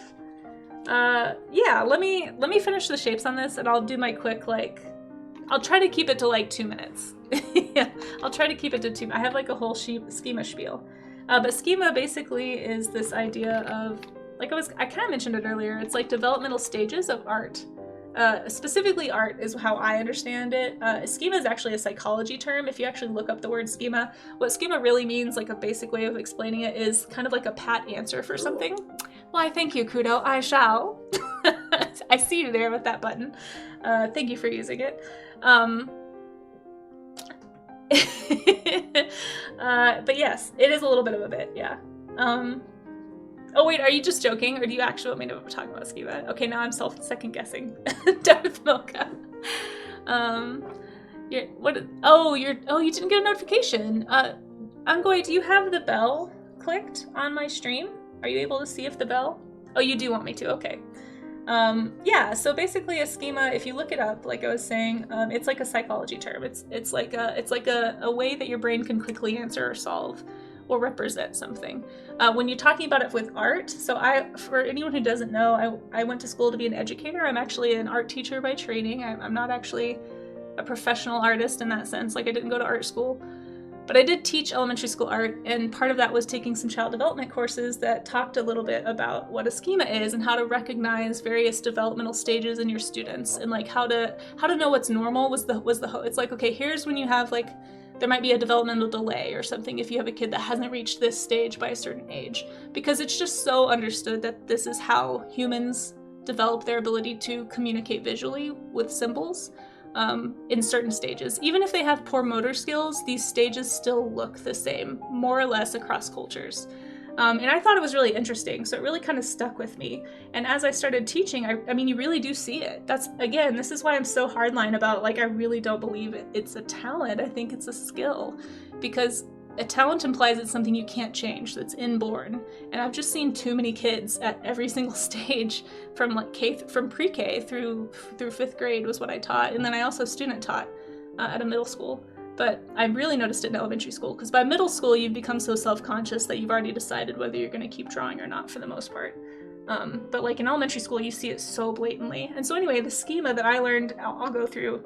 But it's basically a way of communicating with symbols that eventually turns into like a skill.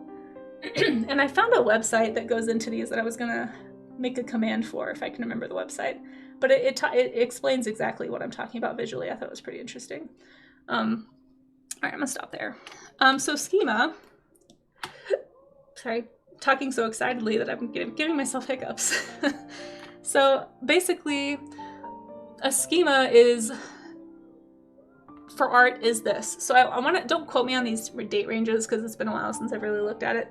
But basically, most kids, if you give them a crayon from the ages of 0 to 2, they're going to do scribbles, right? So that's stage 1, it's just motor skills, right?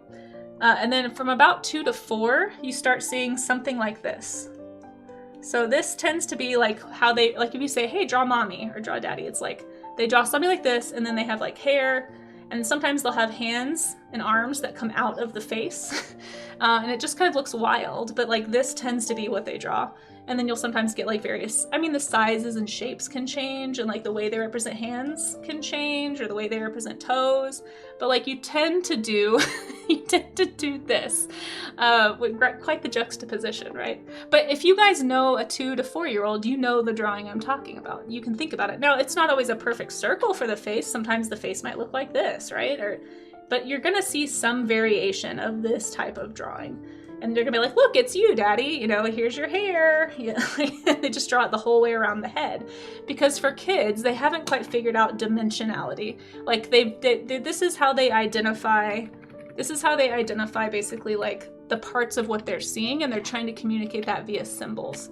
So they've got like, here's the symbol of the head shape and the symbol of the smile, and but the smile tends to be universal. That's culturally universal for sure. And then they know that the hair is around the head, so they just kind of draw that. And then as they get older, that schema starts to develop. So like this is like, say, ages like 2 to 4-ish. And again, it can vary on the kid. Sometimes they can go advanced a little more early, but that has more to do with like motor skills and how much of that's being encouraged. How much artistic encouragement they're getting at home, basically. How much practice they're getting at home.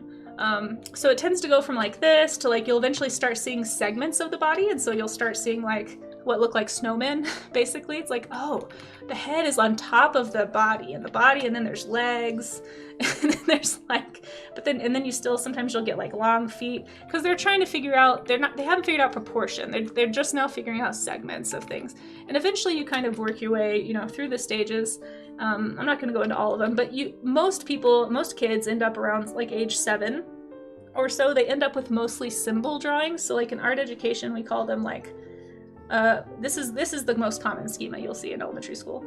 Like, here's a house, right? In America, this is what the house looks like, right? Here's the sun, right? And here we call them broccoli trees, right? So you start seeing broccoli trees with just little fluffs on top. This isn't really a drawing of a tree. This is a schema. This is a symbol.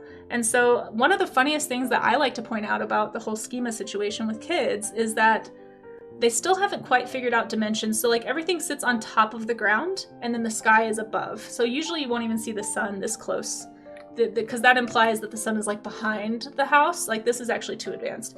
The sun would be like up here if it was like a kid. And then they would only draw the sky up here. So it would be like the sky is above. They won't color in all the way to the ground. And then they'll color, okay, and then here's the grass. And then here's this, and there'll just be this big white space. And I always thought this was so funny, because this is like, without a doubt, the most common way that you see kids color until they're about like 8 or 9. And then they start realizing, you can start talking about dimensionality. It's like, so because I would walk them through it to be like, look outside. Does the blue stop at the very top? Because what a kid is thinking is the sky is above, the earth is below. They're not thinking about how the sky is like, you know, how it's part of a globe. Whoops, I just deleted everything somehow. Hold on. There we go. I just moved everything away. Anyway, hopefully that makes sense what I'm saying, but these are all very schema or schematic stages. And the thing is, some people stop at the symbol stage. So this is the symbol stage, more or less. It's when you're not really trying to draw a person anymore, you're drawing a symbol of a person. So you start seeing stick figures, you start seeing broccoli trees, you start seeing triangle houses, or, you know, depending on your culture, you might see different styles of houses. And this part can vary culture to culture. Like, at some point, a kid will probably see somebody draw a sun like this, and they will just like draw the sun that way because they saw it in like a thing in the classroom or in a kid's book or something. This is the stage where they start kind of absorbing the symbols around them. No, Charzia, you've heard this before. You've heard this before. And so this is why some people say, when I hear people say like, oh, I can't draw, I can only draw stick figures. I'm like, you can draw. You just haven't tried in a long time, because you basically stopped at this stage. Most people who decide, like, basically some people are satisfied for whatever reason, personal reasons typically, subconscious personal reasons. Some people become satisfied with this ability of visual communication, and they don't feel the need to push further. And then some kids are like reading books or looking at animation or just getting inspired by art they see, and they're like, oh, I want to try to develop past this. I mean, they're not thinking about it that concretely. But basically, when I hear people say, I can't draw, I say you can draw. You just haven't put in the time to push yourself past this stage, basically. You haven't put in the time to actually study and to actually like get the bad drawings out, to build the skill set, to learn how to observe, and to how to train your hand-eye coordination and your muscle memory to make the marks that would make it more advanced, more or less. Hopefully that makes sense. Now, whoever we raid, I should just take a screenshot of this whole thing and be like, this is what we drew today. But I hope that makes sense. I tried to make it make sense. I think it's really interesting. If you want to look up artistic development schema, just do a Google search for that. You'll probably come up with some decent websites. to go into it a little bit more. But that's kind of the super basics of it. So that's sort of a little bit of my own pedagogy or my own philosophy mixed in. But yeah, so that's, yeah, if you ever have felt like you can't draw, just remember, you probably just stopped drawing when you were younger and stopped at this stage, and you've not really tried to draw beyond that. So that's where the sun should be, by the way. Should be in the sky. So you'll see kids do this. Like, look for this. If you know a kid who's under the age of 9, look for these various stages of schema. You'll see exactly what I'm talking about. Yeah, I think it's really interesting too. Kid psychology, drawing psychology, all that stuff. Anyway, so that's why when you hear me talk about schema around here, I think the schema goes beyond these stages. These are kind of the stages they talk about for child development. But I think visual, like, it goes into further stages of like into high school and middle school and what that looks like for various kids who keep drawing, because there are still stages you go through. But anyway, you know, because then you get into understanding perspective and really understanding dimension and how light works and all that stuff. And so those are kind of different developmental stages that you can take at any time in your life. But for kids, specifically under ages 10, there are very, very set, just like order of operations of the schema. It's really interesting to me, anyway. Yeah, you're welcome, Darth. I'm glad that you were genuinely interested. A lot of people in my chat kind of troll me with schema a little bit, and so I can never tell if people genuinely want me to talk about it or not, because I do mention it a fair bit when we talk about doing studies. Because so for like me, like I was saying, that Dragon Ball Z schema, I wasn't really drawing. I was drawing a symbol of, like, when I was drawing those DBZ people, I wasn't thinking about form and structure and shape or like muscles or how they work. I was thinking about like basically copying the style that I had been taught I had taught myself by drawing a lot of Dragon Ball Z fan art basically in middle school. And I wasn't really improving. And so I started noticing like, oh, I'm not getting any better. And I didn't know it at the time, but that's because I had stopped drawing and I had started relying on symbolic schema, which again, that whole line between style and schema can be iffy. But for me, looking back at some of my older sketchbooks, like I had like a certain way that I would draw animals, or a certain way that I would draw a dragon. Like I had this really specific one. I've shown this on stream before, but I can still remember exactly how I did it. It was like, this was my dragon. Like if I drew a dragon, it was this. It had this exact profile, you know? This was 7th grade Casey, but I can still do it because I spent so much time repeating this schema. Sometimes they had little ears like sheep, which I think is funny. And like sometimes the number of spikes would change, or I'd draw some on the front and the side. Sometimes I'd change the nostrils shape and I'd make them like different looks, but like it was more or less this. And at some point that schema actually becomes a trap, because it got to a point where like I struggled to draw in a different way, and it made this feel safe. And because this felt safe, I kept drawing that. And instead of getting the bad drawings out and learning a new way of drawing, I kind of pigeonholed myself into certain stylistic schemas. And maybe that's what it is. Maybe it's a style schema. I don't know. I haven't really like parsed that all out yet. But I think even as an adult artist, you know, you can still fall into those traps. I know I do. I've been feeling kind of like I've been falling into that trap lately with some of my creature design. So I really want to go and do some like stylistic studies of what other artists are doing, and maybe look at creatures I don't draw often to get more inspiration and to fill up that creative bank account so that I can break some of my norms and some of my my pigeonholes, I guess. Anyway, yeah, thanks for coming to my TED Talk on schema. Let's see what you guys have been drawing. I feel like I have ranted long enough. Let me finish this dude's thighs, and then we will get into the Discord. So if you have a study that you want to share, drop it into the Discord in the Art Gem section, or if you don't want to join the Discord, it's totally fine, I get it. Feel free to drop a link. As long as it's work safe, we will look at it on stream. And if you're a streamer, we'll be happy to shout you out. And then we are going to probably go find someone else to raid in about 10 minutes or so. So there we are. There's my little study. Let's get into the Discord and see. Hey Flamingo, how you doing? Welcome back. Lemon yellow sun, arms raised in the V. Yeah, exactly. After a bit of lurking, I found another schema angle to the discussion. Artists that paint with large brushes, so they do not form outlines to things. Yeah, you can try to use some tools to force you to like create in different ways, for sure. I'm not sure if that's the same as a schema, but it is definitely a technique. I think I make Casey give more motivational speeches. Hey, if you feel motivated, I'm honored. But here is the Discord if anyone missed it. If you want to hang out with me in between streams, oh my gosh, you guys, one of these days I will fix my dang keyboard and learn how to type. But that day is clearly not today. I'm so sorry. I'm going to go into the art gym section of the Discord, and we're going to see what you guys got up to. And make sure real quick that it's all work safe, which it probably is, but let's just check. Okay, looks great. Let's go ahead and scroll up to the top and start here. So this is how it works. Basically, we're going to look at everything that was posted since yesterday. So yesterday I post at the end. After we look at everyone's, I'll post my stuff so that I know where to start for the next time. So we did whales yesterday, and today we are doing whatever's below that, which right now is figure drawing. So we have this from Amazing Fan 15, our wonderful mod Amaze. Fantastic draftsman, excellent anatomy, of course. Amaze clearly draws a lot of humans, and yeah, it pays off. You do very well always at these figure studies.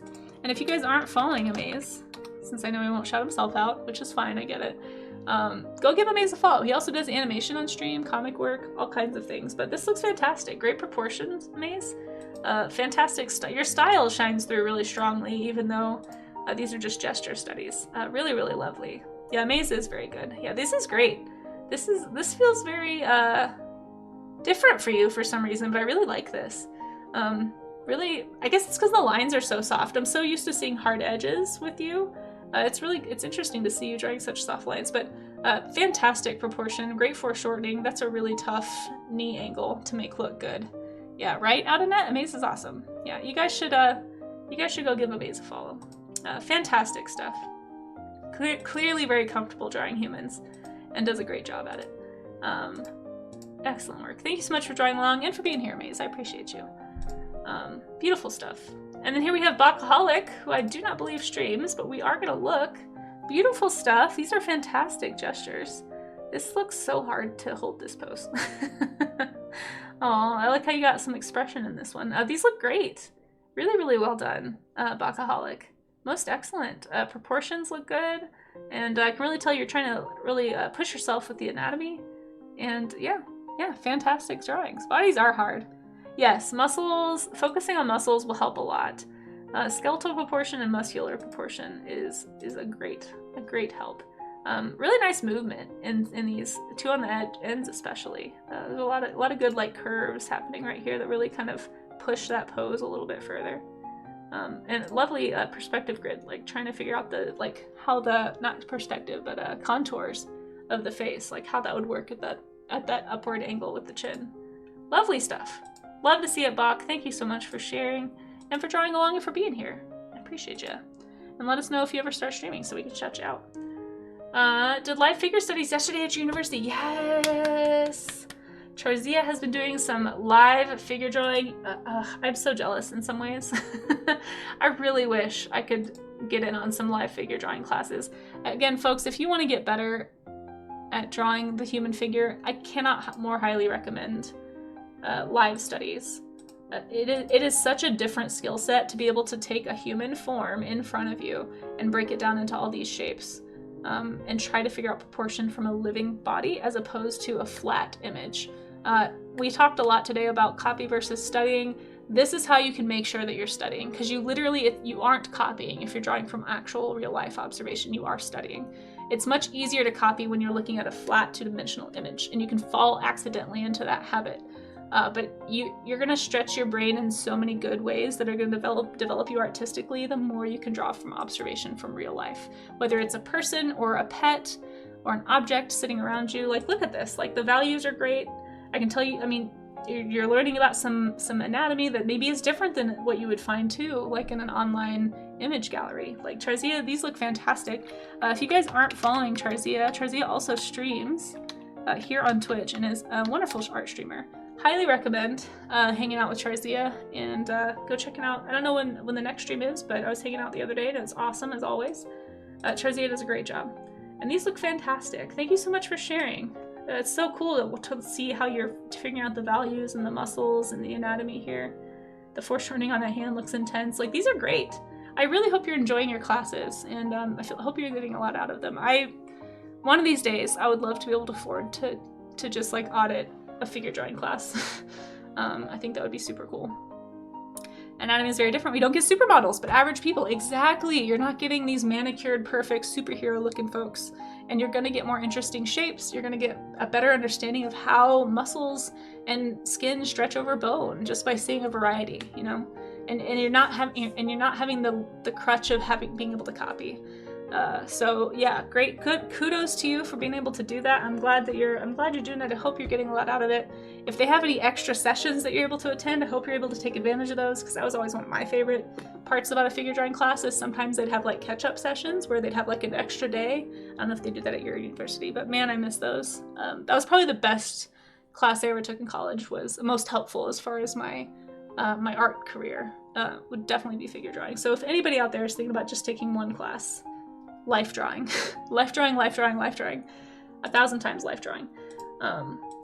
These look great, Tarzia. Thank you so much for sharing. Thank you for being here. I'm gonna snooze those ads. I'm not gonna make you guys watch ads, because yes, we are about to raid out. The stream went a little longer than planned.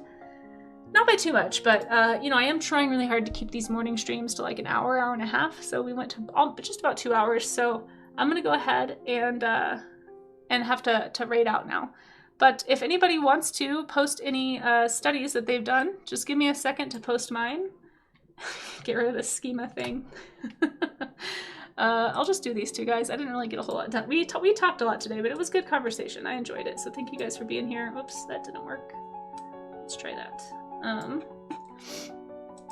You missed the answer to form observation? Yeah, so just drawing from observation in general, as opposed to copying or tracing, is gonna get you further along, is the truncated answer, but the VOD is about to be up. And I feel like we talked about that question quite a lot today on stream, so you'll probably get the answer you're looking for. But I don't have time to, unfortunately, go back into it right now, but feel free to ask next time if you'd like to. I'll be streaming again at 4 p.m. Mine from today. So there you go. I just posted my little doodles there. I'm gonna go ahead and save and close this, because that tends to make it to where my computer can actually run while I'm doing my end credits. You guys, my computer is slowing down so much lately. It's a problem. It's happening very suddenly. There we go. Okay.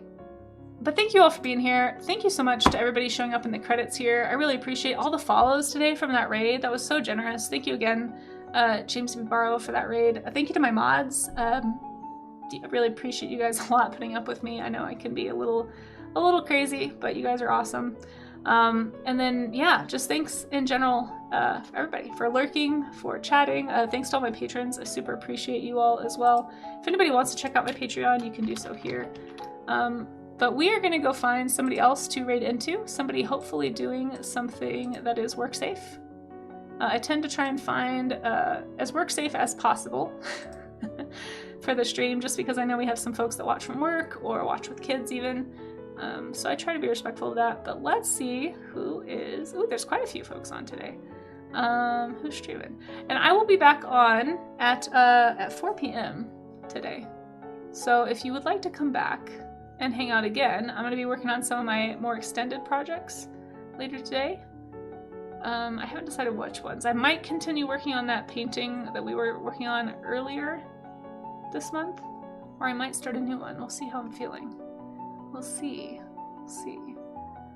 Let's go say hi to...